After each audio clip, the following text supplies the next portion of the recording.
Now that we know what a while loop and a do while loop is, and we have even seen the implementation of it in a simple program, let us now discuss about the third type of looping structure, and that is our for looping structure.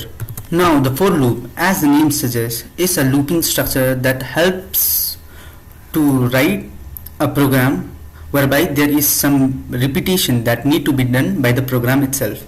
However, we make use of the for loop when we know in advance how many times that particular repetition is to be carried out. Whenever we know in advance that this particular set of instruction need to be repeated certain number of times, in that case we always go with the implementation of the for loop.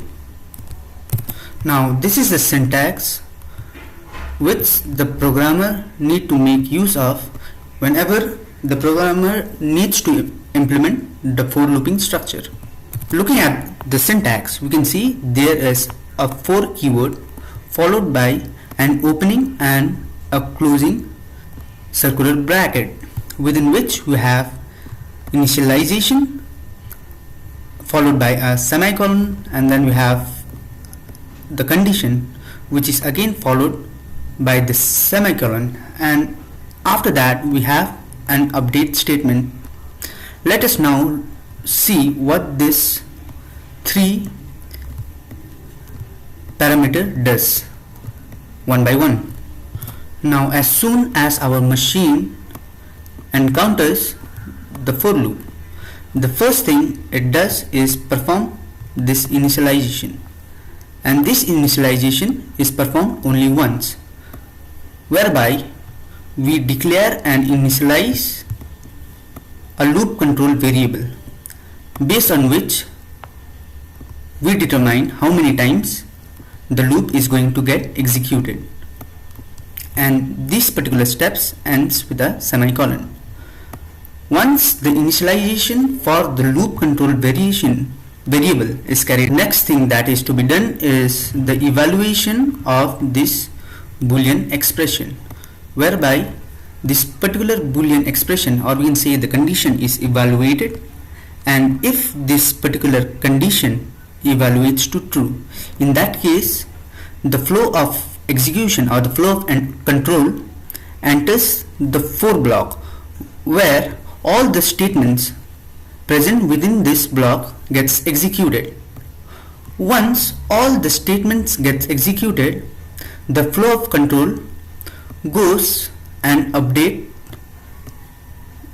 the loop control variable that was initialized as the first step. Once the updation of this loop control variable is carried out, it again goes and check this condition once again. Now if this condition evaluates to true even after the updation of the loop control variable is carried out, the flow of control again enters the for block, and all the statements within this code block get executed. After this sets of statements get executed, again the updation of the loop control variable is carried out. Once this updation is done, it again goes and checks whether the condition is true or false, and this process of updation and checking of the condition, and based on the condition whether to execute or not, takes place until this particular boolean expression evaluates to false. Now once this particular boolean expression evaluates to false, then the flow of execution goes to the line which is immediately after the for block statement. Now looking at the flow diagram for the for loop statement, the first thing that happens is the initialization, whereby we declare and initialize our loop control variable based on which we determine how many times the particular loop is going to get executed. Now once this initialization process for the loop control variable is carried out, the next thing that it does is check the condition. Now after evaluation of the condition, if the condition evaluates to false, in that case the flow of execution comes to the instruction which is immediately after the for loop block. However, if this particular condition evaluates to true, in that case all the set of instruction within the for block will get executed. Now once all the statement within the for block get executed, the next thing that happens is the incrementation, and incrementation is done for the loop control variable which was initialized when the machine encountered this for loop in the beginning. Now once the incrementation for the loop control variable is carried out, it again goes and check if the condition is true or false. Now if this condition evaluates to true, then this particular process is repeated, whereby the code block is executed. After that the loop control variable is incremented, and again it goes and check if the condition is true or false. Now if this particular condition evaluates to false, then in that case our flow of execution goes to the instruction which is immediately after the for loop block. Let us now try to write a program which takes the username and it tries to print the name 10 times, and this time we will be making use of the for loop structure.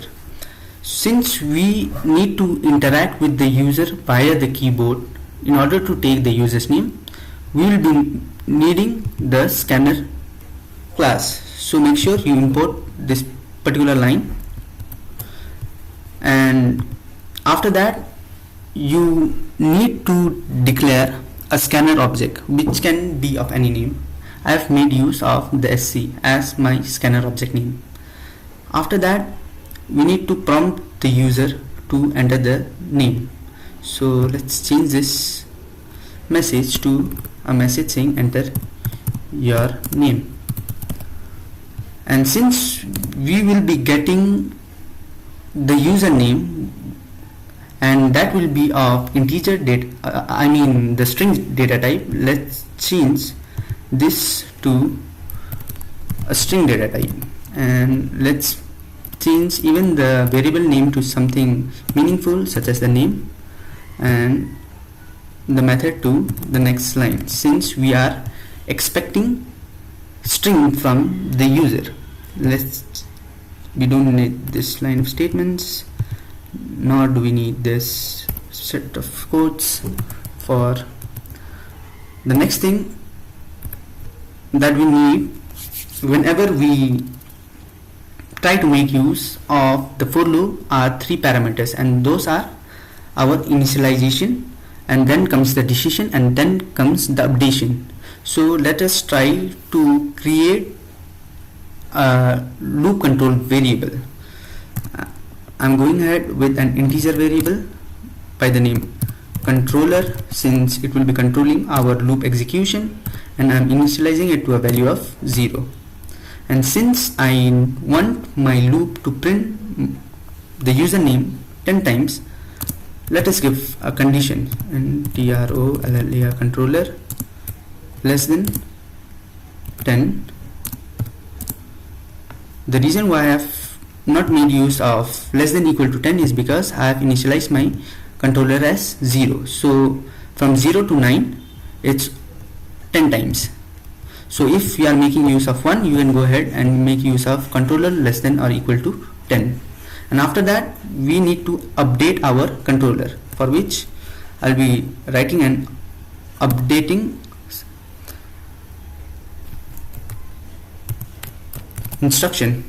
So controller plus plus After that, all I need to do is make use of system.out.println followed by the name. Let us now go ahead and execute this program and see what it does. Okay, enter your name. My name is Sunil Joshi, and as you can see, with the help of for loop, we are able to print the name 10 times. Let us now try to understand how this 2 to 3 line of code was able to print the name which we got from the user 10 times. So since we are sure that repetition is to be performed, so for this particular scenario we have made use of the for loop. Now as we know, for loop takes 3 parameters, and so what happened inside of the machine is that once the machine encountered this for looping block, the first thing it did was declare the loop control variable and initialize it with a value of 0, and this declaration and initialization will take place only once. Now once the loop controlling variable is declared and initialized with the value, the next thing the machine does is check the condition. In this case it checks whether the value for controller, which in this case is 0, is less than or equal to 10. Now since this particular condition evaluates to true, the flow of execution enters the for loop block and it executes this particular statement, and because of which the username gets printed once. Now once this particular statement gets executed, the next thing that happens is the updation, whereby the controller value is updated, and in this case, since we are making use of unary addition, the controller value will get updated by a value of 1. So the previous value of controller was 0. Now after the updation, the controller value becomes 1. Now once this updation takes place, the next thing that happens is checking of the condition, where it checks whether the new value of controller, which is 1, is less than or equal to 10. Now since this is true, it enters the for loop block and it executes, and this process continues till the controller value is 9. Now once the controller value is 9 and it executes this particular line of code, the control of execution goes to this update instruction, where the value for controller is updated by a value of 1, and because of which 9 becomes 10. Now since 10 is not less than 10, this particular condition evaluates to false, and because of which the flow of execution comes out of our looping structure, and that's the reason why we are able to get, or we can say we are able to print the username 10 times. Well, that's all for this video. I hope this particular video was informative and you have understood the concept very well. Thanks for watching and adios.